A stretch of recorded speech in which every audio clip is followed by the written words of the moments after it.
Hey parents, this is Kate Chasman.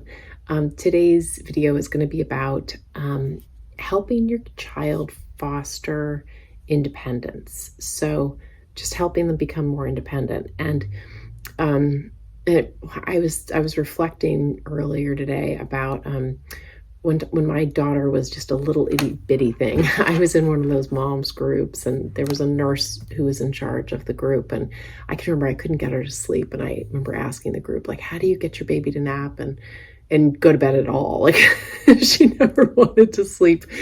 And everyone kind of looked at me like I was nuts because all their babies slept. But she said, she at a certain point, the baby has to figure out how to get herself to sleep, and you can't do it all for her. And I thought, well, she's a baby. How do I do that? So anyway, but then she said, our job as parents is the minute the baby, is a child is born, you're teaching them to be independent of you.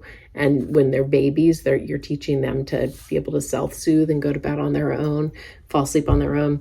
As they get older, you start to increase the things, right? They start to be able to take care of themselves and get themselves dressed and feed themselves and do all those pieces. And that stuck with me forever. Like when I was bringing my kids up, I remember so many times thinking to myself, am I helping them be independent, or am I making them be dependent on me? And I knew, I was very clear that I wanted them to be independent, because I wasn't so independent when I was a kid. So anyway, long story, but I knew that was important to me. So I would push myself in that way sometimes and think, what can I do to make them be more independent? So things like, when they're younger, helping them learn how to prepare some of their own food, whether that's just taking out a little Ziploc bag and putting some pretzels or goldfish in it for the park. That's fine. They can learn how to do that, right? Or learning how to cut an apple with a not very sharp knife, or making themselves a little snack.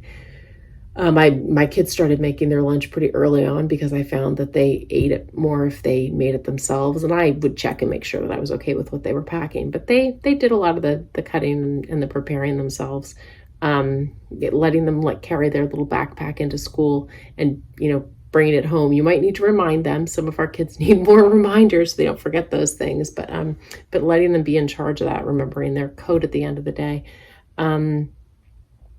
Having them pick out their clothes and get dressed, and they may not match. And my daughters look back at pictures of themselves and say, I can't believe you let me leave the house like that. But you know what? No one cared. Who cares if you wear stripes and flowers? It doesn't matter. Wear whatever you want. So they would do that. But they were very independent with it, and they were very proud of their little outfits, and they had their favorite shorts and stuff. And I didn't care, I'd just make sure I got them washed. They can be in charge of remembering their library books, and you might need to give them reminders, because a lot of kids won't remember what day of the week it is, or what they're supposed to bring in. You could even have a little schedule by the front door to remind all of you, oh, it's Wednesday, we better get that library book back.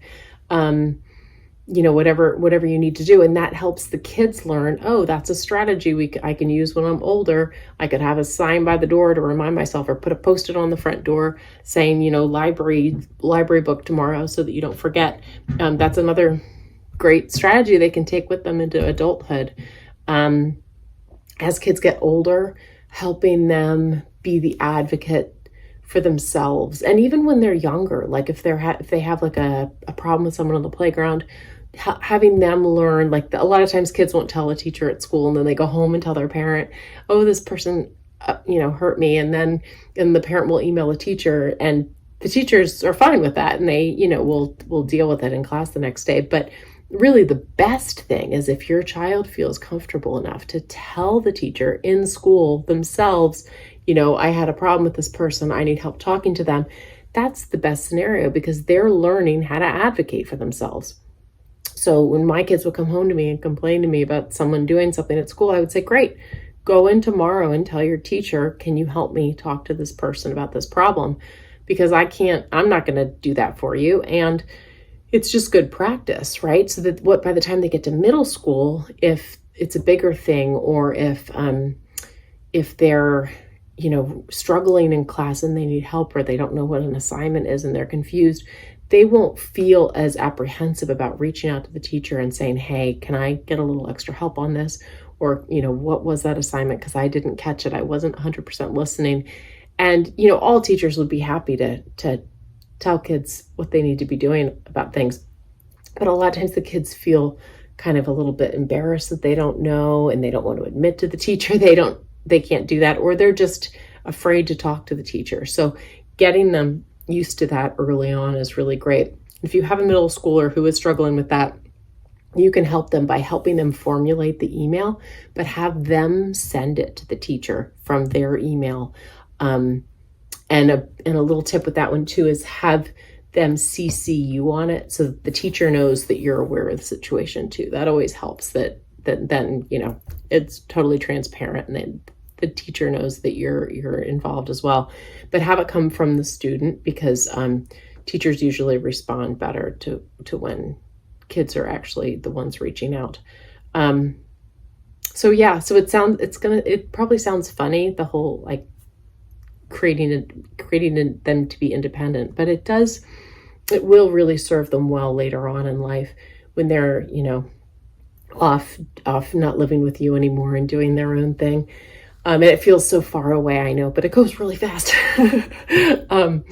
They can handle it, and they know they can handle it if they've done some things along the way for themselves, and it makes it less scary for them to leave home.